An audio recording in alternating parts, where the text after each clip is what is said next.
2 of the world building tutorial. Sorry about the breakup of the video, but what can you do? All right, so we were in the process of coming up with a way to draw the world tiles. Now, in order to draw the world tiles, I needed tiles to draw. I just exported this as a PNG. It's a 16 by 16 frame tile map. The pink part is not actually part of the render. And this will be what we use to draw our tiles. Let's see, where was I left off? So this is a sprite.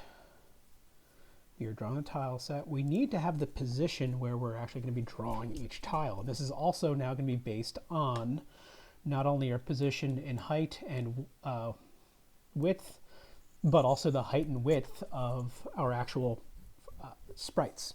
So in order to do that, we're going to have to access some information about the sprite. So without just hard coding it, we're going to base it on the information we have from the sprite, and that will populate frame width and frame height.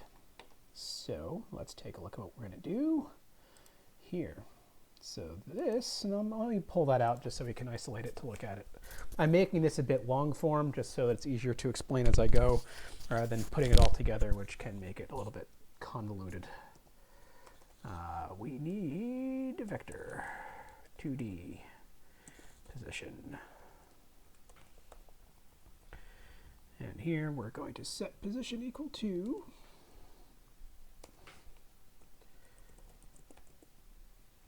position.x is going to equal I times, now we need the tile set information, so this is the sprite we're drawing.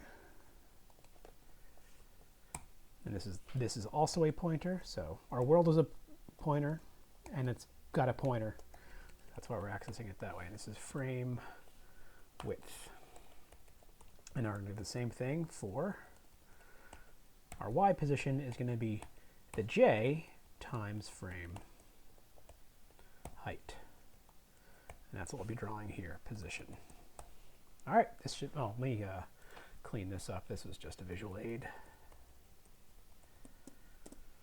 So now that's commented out. All right, so now we have a world new, a world free, and a world draw. We'll now need the ability to make a world. So I'm just going to make one more function here. And I'm going to set this to world test new. What we're going to do is I'm going to hard code some values with this. This is, by the way, the process I want to highlight when you're going through and figuring out how to do things. I believe that programming is a creative act. I believe it is an act of discovery. So start small and then let your design guide you through the rest of it. It does not necessarily need to be completely thought out, completely solved before you get done and start coding something perfect. Perfect being the enemy of good. So here it is. We're trying to make something that works, something that is good. So the first process is just hard code something that works. And then before I even do any further, let me just make sure the code. Right, that's not what I called it there, is it? I named it GF2D sprite. There we are. And now what do we have? Implicit declaration of slog. Did I forget to? I forgot to. Simple JSON. No, I included simple JSON. I wanted simple logger. And okay, so sprite free is actually GF2D sprite free. And controller reaches end of non-void function, line 8. Oh, I haven't written this yet. All right. So what we're going to do is we need a world pointer. World equals world new. And I'm going to set this to an actual height. Now, let's make this fit the resolution of my screen here. So I'm going to go to my main game and see what I set my default to. 1200 by 720. So 1200 divided by 16, 75. And 720 divided, 720 divided by 16 is 45. So I want 75 tiles wide and 45 tiles high for this just hard-coded proof of concept. So the width, 75, height, which was 45.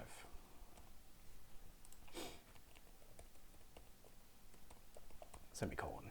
All right, if not world, return null. Failed to make the world. But now let's actually set some information here. So world background equals, and we're going to just load this up as an image. So I'm just going to use the same one from the base background here.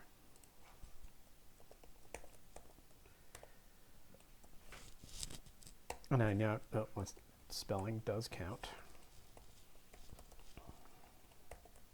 And then the same thing with tile set is going to be, this one's going to have to be loaded through the actual sprite, not just through a flat image. So we're going to go to image load all.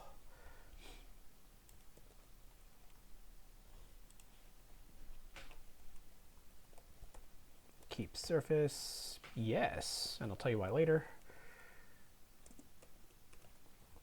File name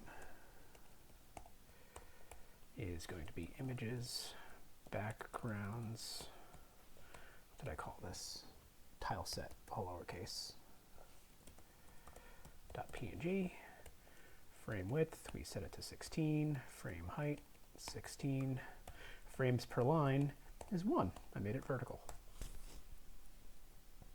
All right, what else do we need to do? We now actually need to set our tile map. So what I'm going to do is I'm going to int width, height, 75, so I don't have to keep having to remember height.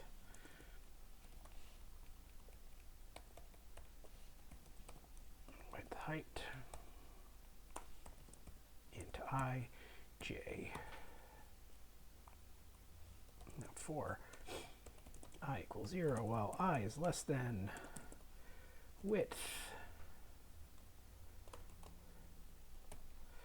I plus plus. And now what I'm going to do is world tile map sub I equals 1. Remember, it should be defaulted to 0. And I'm going to basically make a top line and a bottom line. I plus height times width. Height times width? Width is how many I have across. Height is all that. I actually want this to be -1. Because again, this is going to be an upper bound. So height -1 times width, this will put us to the bottom row. And then as we count across the bottom row, I want the bottom row to also be that. Now we're going to do the exact same thing, only with height. I like to use j to stir mine. Nah, no, let's keep it the same. While I is less than height. Height, I plus plus. And what we're doing here is not I, but we're going to do I times width. So this will be the left row all the way down. Maybe I should spell height correctly. That'd be nice. And now for the right row, I'm going to need I times width plus width -1. And that should give us the right edge all now set. All right, let's see if this is code worthy. No! Oh. Oh, and good thing I copied the whole thing. Great. Great. Wrong direction of the arrow. And I never actually used J. Control reaches end of non-void function. All right, so when we're all done, we're going to return world.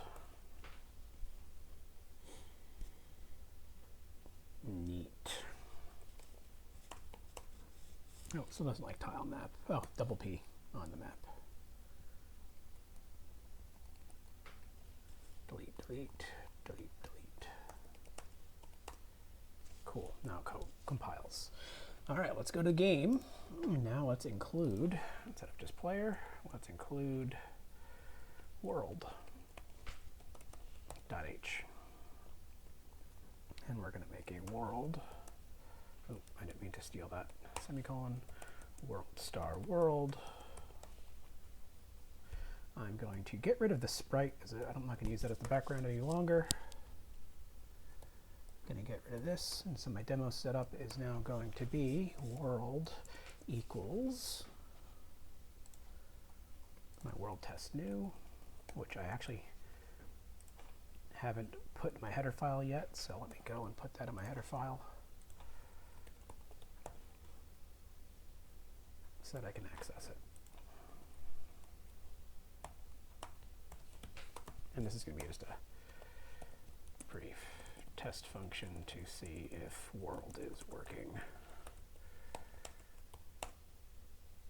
Sprite. Oh yeah, I can actually draw the thing that I removed. What I want to do here is draw the world before I draw the entities. So let's go and draw world.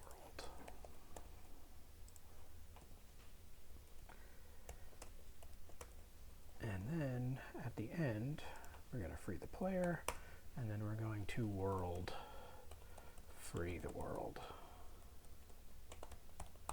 We're going to clean everything up. This one doesn't have an automatic at exit cleanup, so we definitely need to clean it up nicely.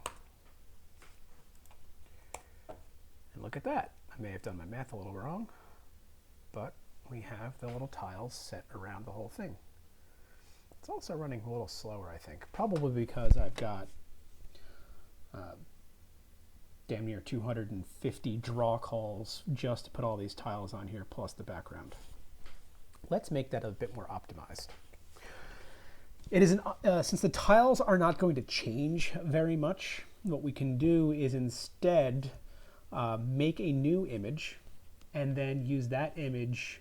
We'll draw all the tiles to that, and then we will just take that pre-drawn layer and just draw that layer to the screen, rather than having to draw every tile individually multiple times. And the more calls I make, it's less optimized than doing one big draw call. So let's take a look at how we're going to optimize this. We are going to need to make some additional information here. So we're going to go into world.h. We've got the background. We've got the tile set. We've got the tile map. We're also now going to have the tile layer. This is going to be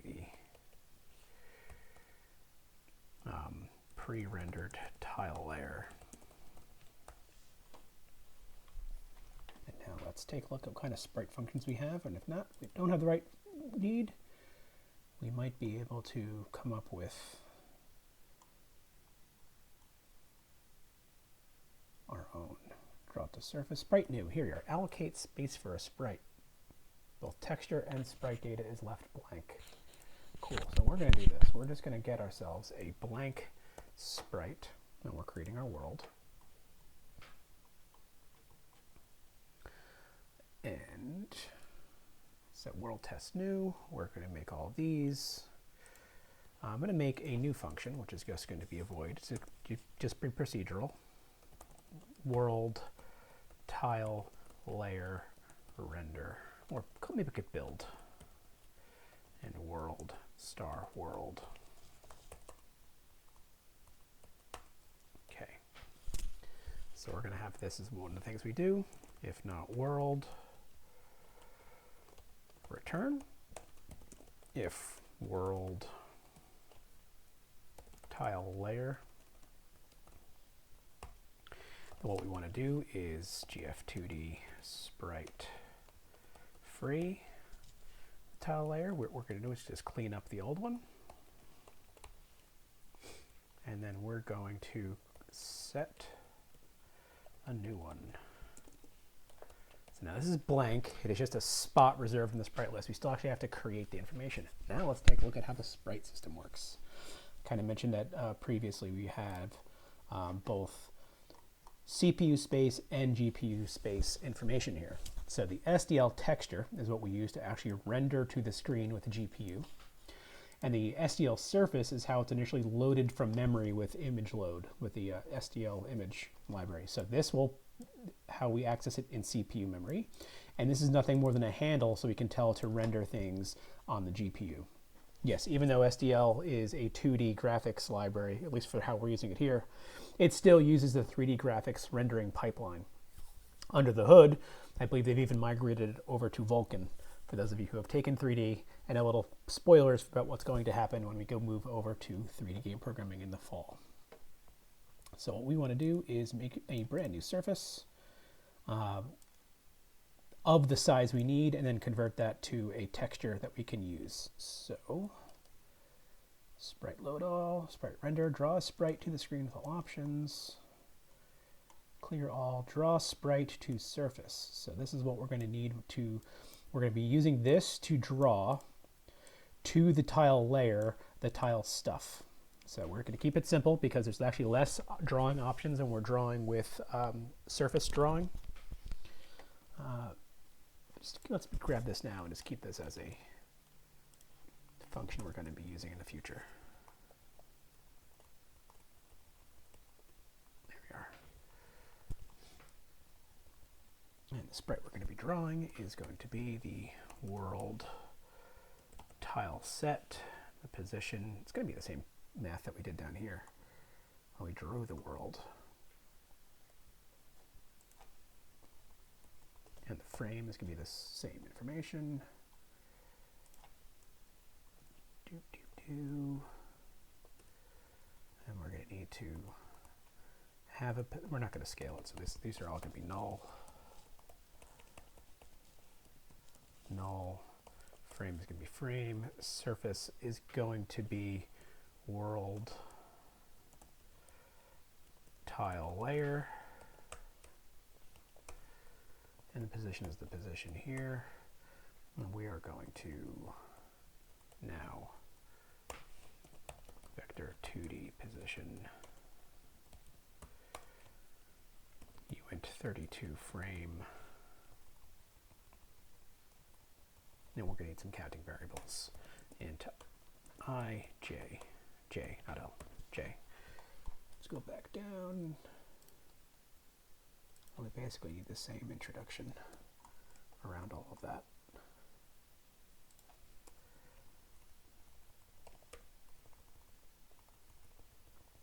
Now we need to close off that one and that one. And now let's indent this correctly. And once again, skip the whole draw of it for that. Basically, it's that code again. All right.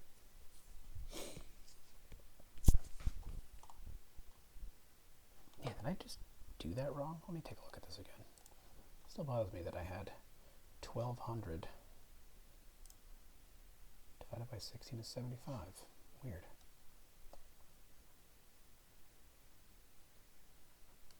Or did I do the math wrong? Oh, it's 16 by 64. Weird. Deal with that later.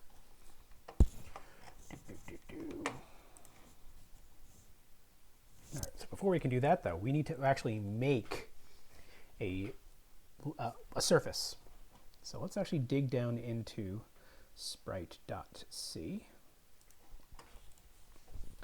and see how we make a surface. Best thing about this is being open source is that we can use the source Luke. Create texture from surface. That's how we'll actually create the texture. That's the surface loading. That's if it's loading from disk. We are going to make a brand new one though. So we are probably going to need to go into shock and awe libsdl.org. And here we're going to go to the wiki, go to the documentation, and we're going to use RTFM, as they say. tutorials. No, I don't want an introduction. I don't want the source code. API reference, there we are, by name. And SDL surface.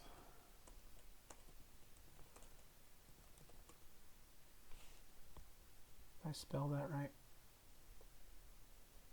This is by name. Let's go by category.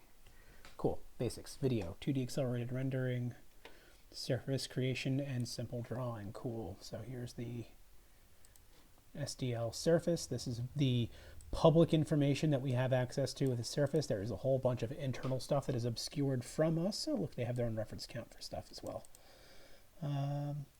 Pixel data, width, height, pitch and width, basically the same thing. Related functions. Okay, here's what I wanted to see. All the related functions. Create RGB surface. That's what I want. And now let's take a look at all this information here. Copy.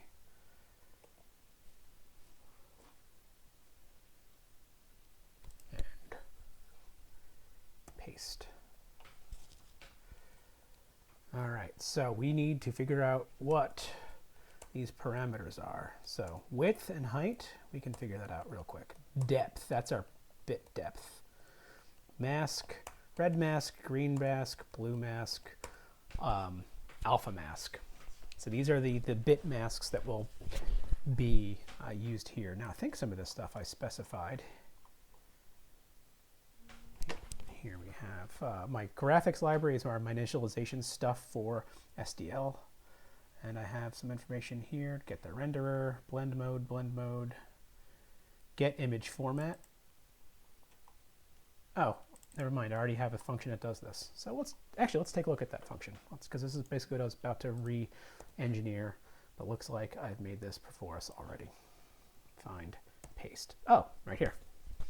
So in the graphics system, we have the bit depth as what we've, basically it's going to be 24 bits. We've got 8 bits per, or 32 bits, 8 bits per channel of red, green, blue, and alpha. So they all kind of map together to one 32-bit pixel.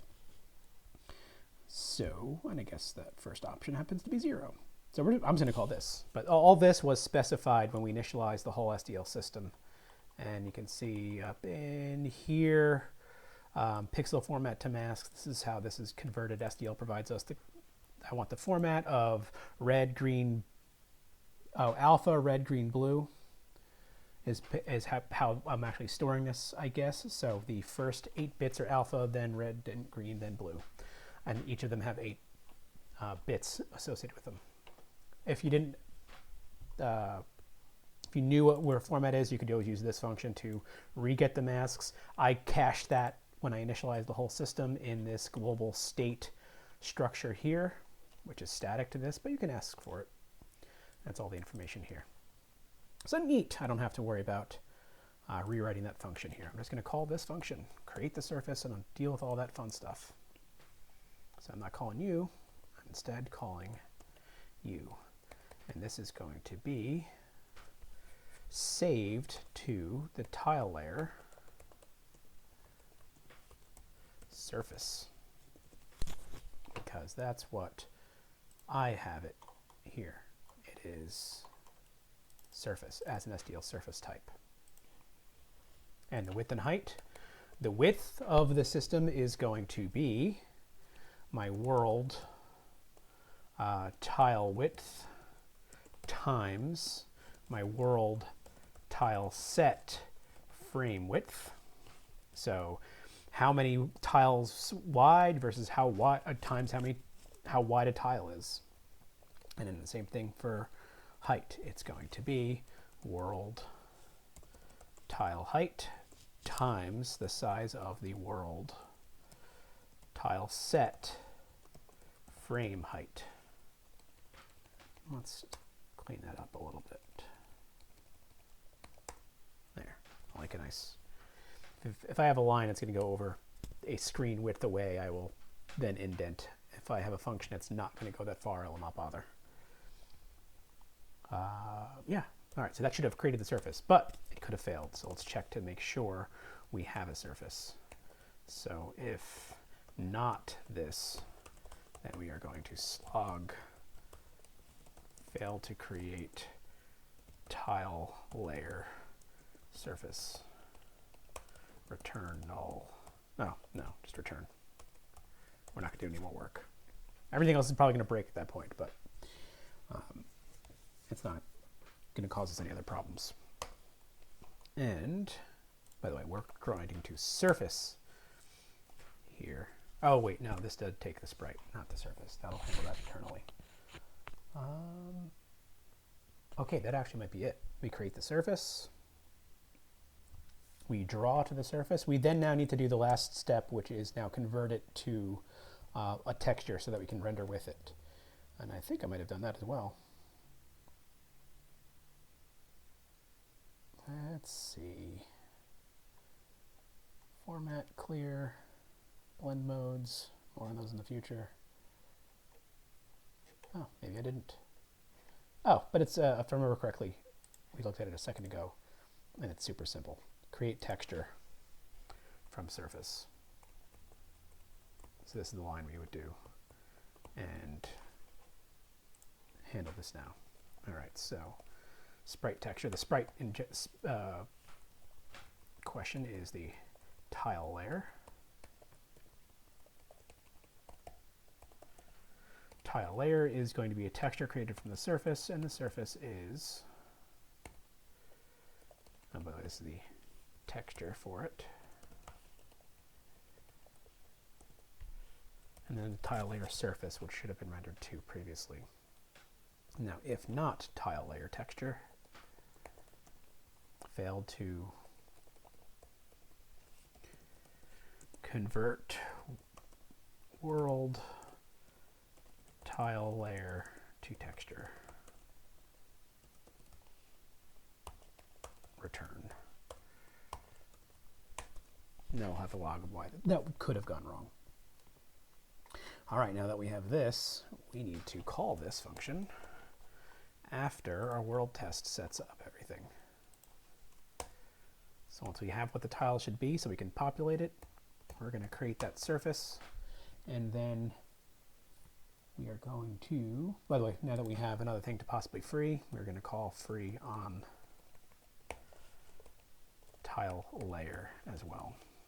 Whatever we create, we destroy. Okay, now draw is not going to do this. We're going to actually, we are just going to draw the image that we created, only instead of the background, it's going to be the tile layer. We're going to get rid of all this because we basically are now doing that once rather than once per frame. And all these accounting variables get to go away. We don't need that. Although I probably should have that sanity check up here as well. So do we have a tile layer? If so, free it. Let's make sure we have a tile set. If not world, tile set, return. Can't draw from nothing because we're accessing it here. So if this hasn't been set, this will crash when we try to access the memory address that's an offset from 0. All right, let's check our syntax. Yay, there's bugs to debug. Create surface. Oh, implicit declaration. We need to actually now include said file. So gf2d graphics.h, which is more stable than world and probably less stable than logger. Make. All right, L value required as left operand of assignment. Auto. Line 36. I never declared. uint32 index. Passing argument draw to surface from incompatible pointer type. Line 50.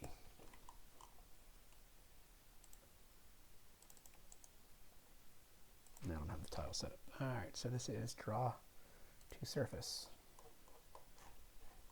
Oh, this really is an SDL surface, not a sprite. So I need to specify that it's the surface there. So things must agree. Draw to surface. This is the tile layer surface that we have created here.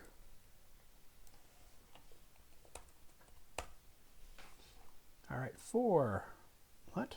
Expected declaration. What? Something's wrong here. There's a something missing a something. For j equals 0, j less than, j plus plus, semicolon. I'm probably missing a semicolon. No, I'm not. Line 1, oh, on line 116.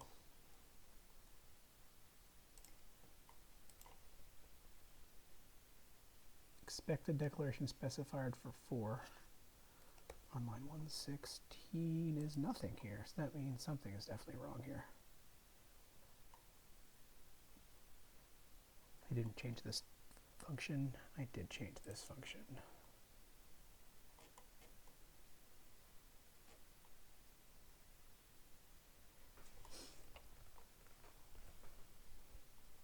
And now the fun part.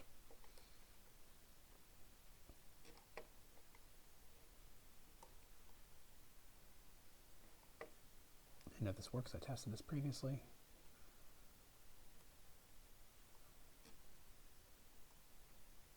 And I know some of you are probably now yelling at the screen because you've seen it already and waiting for me to see it. That's fine.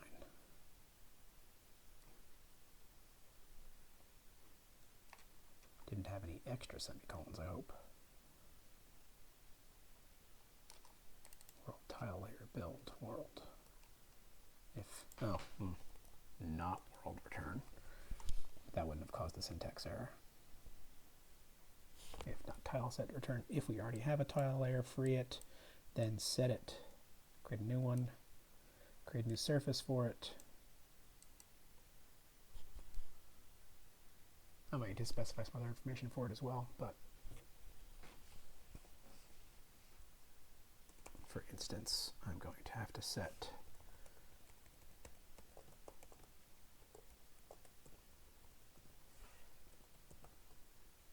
frame width equals that, and frame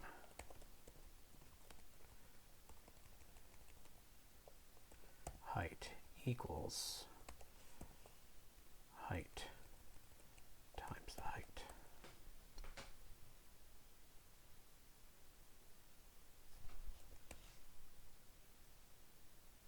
In function world free. Oh, I did change that one. World free. Oh, what did I do here?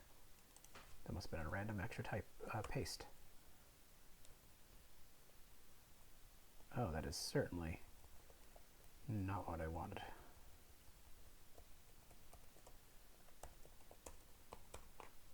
Oh, all right.